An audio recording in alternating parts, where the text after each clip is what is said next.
नमस्कार। We the women channel में आपका स्वागत है और मैं हूं आपकी दोस्त और कानूनी सलाहकार अंकिता। आज हम बात करेंगे difference between ancestral property and self earned property के बारे में। तो सबसे पहले बात करते हैं एंसेस्ट्रल प्रॉपर्टी। एंसेस्ट्रल प्रॉपर्टी या कोपासनरी प्रॉपर्टी क्या होती है?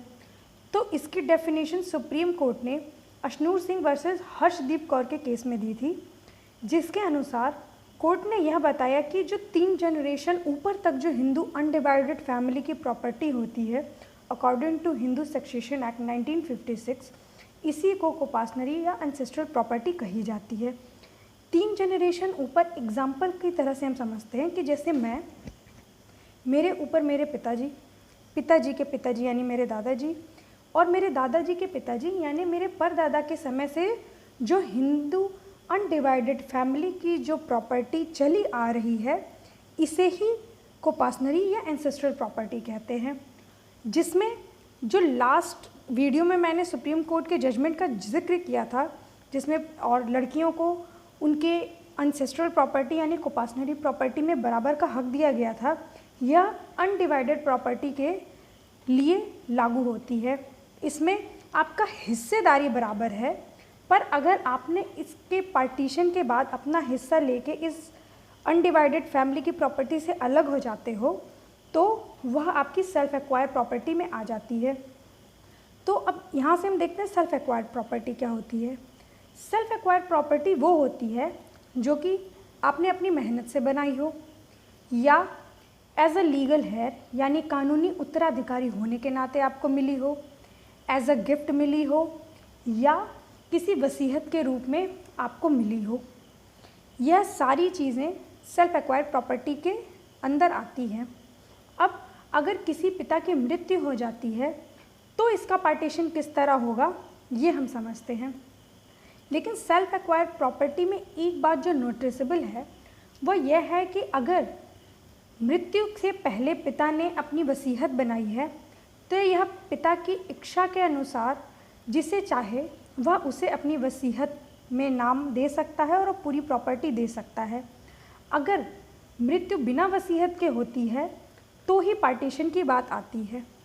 तो इसको हम इस तरह समझते हैं कि अगर पिता की मृत्यु हो गई और उसके पीछे उसके 5 डिपेंडेंट हैं, जिसमें मान लीजिए एक उसकी माँ, एक उसकी पत्नी, 2 बेटे और 1 बेटी हैं, तो इस प्रॉपर्टी का जो पार्टीशन है वो 5 भागों में होगा, जिसमें एक पार्ट उसकी माँ को मिलेगा, दूसरा पार्ट जो पिता है उसकी जो पत्नी है उसको मिलेगा, तीसरा पार्ट उसके पहले बेटे को, चौथा पार्ट उसके दूसरे बेटे को और 5वां पार्ट उसकी बेटी को मिलेगा। और ये 5 पार्ट्स जो हैं वो इक्वल होंगे।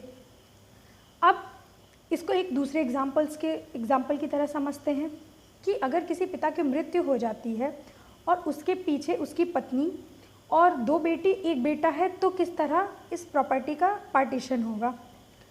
तो इसमें 4 बराबर पार्ट होंगे, जिसमें एक पार्ट उसकी पत्नी का, एक पार्ट उसकी 1 बेटी का, दूसरा पार्ट उसकी दूसरी बेटी का और चौथा पार्ट उसके बेटे का होगा।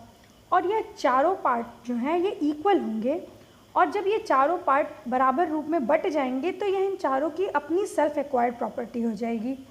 इसके बाद इन चारों के अपना अधिकार होगा कि ये किस तरह अपनी प्रॉपर्टी को आगे देना चाहते हैं या विल के अनुसार किसी और को देना चाहते हैं। तो ये जो बहुत बेसिक डिफरेंस है जो कि सेल्फ एक्वायर्ड प्रॉपर्टी और एंसेस्ट्रल प्रॉपर्टी का है,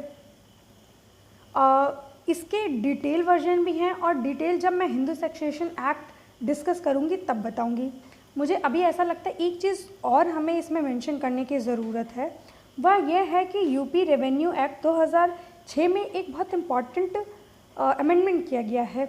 इस अमेंडमेंट के तहत जो ट्रांसजेंडर हैं उन्हें भी अपनी एंसेस्ट्रल प्रॉपर्टी में एंसेस्ट्रल एग्रीकल्चर लैंड में हक दिया गया है बराबरी का।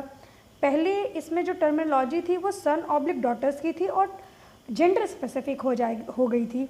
अब इसमें अमेंडमेंट करके ट्रांसजेंडर को भी इंक्लूड किया गया है और उन्हें भी हक दिया गया है कि वो अपनी एंसेस्ट्रल एग्रीकल्चर लैंड में बराबर के भागीदार बने। तो अब के लिए इतना ही। मेरे वीडियो को शेयर करें, लाइक करें और सब्सक्राइब करें। फिर मिलते हैं अगले वीडियो में, तब तक के लिए नमस्कार।